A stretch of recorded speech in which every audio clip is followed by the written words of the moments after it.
कोरियामा बसेर त 6 महिना होइन 6 वर्षमा नि शरीर बनाउन नसक्ला जस्तो लाग्यो। D24 अफमा bulking. आज चेकअप यहाँ नै उठेर वेट नाप्न सुरु गरेको, 64 केजीबाट बल्किङ सुरु गरेको, आज नि 64 देखाउँछ। 1 महिना भइसक्यो, टाउको दुख्न थाल्यो।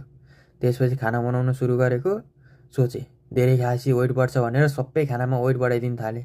सधैँ काममा जान 2 घन्टा अगाडि उठ्थेँ, आज नि 2 घन्टा अगाडि उठेँ सम्झेर सबै कामहरू बिस्तारै सकेर काममा जाँदै थिएँ। बाटोमा पुगेपछि साउको फोन आउँछ, आज काममा आउँदैनस् रे। त्यसपछि घडी हेरेको 4 बजिसकेछ, म भने 3 बज्यो नै रेडिरहेको छु।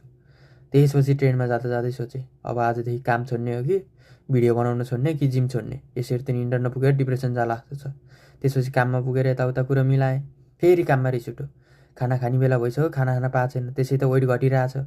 यस्तै यस्तै हुँदाहुँदै त्यसपछि सबै कामहरू सकेर म जिममा गएँ। अब आज लेग डेको दिन मलाई म्याथको एक्जाममा पनि यति पिर लाग्थेन जति आज लेग डेमा लाग्छ। पब्जी खेल्न छोडेर किन यति दुःख गरिरहेको छु जस्तो लाग्न थाल्यो। त्यसपछि सुरु गरे काम सक्न पर्यो। त्यसपछि ह्याक स्क्वाडबाट सुरु गरेको रोमानियन डेडलिफ्ट, लेग प्रेस र लन्जेस गरेर आजको लेग वर्कआउट सकेँ। त्यसपछि फेरि एप्सको लागि लेग रेजेस र अनि प्ल्याङ्कको सुपर सेट गर्न थालेँ।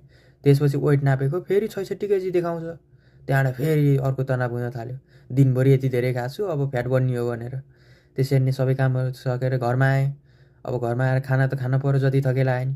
अब कोरियाको कामले रोबोट ढल्यो भन्छ, म त झन् मान्छे। त्यसपछि खाना खान थालेँ, सबै कामहरू सकेँ। Now it's time to take a rest.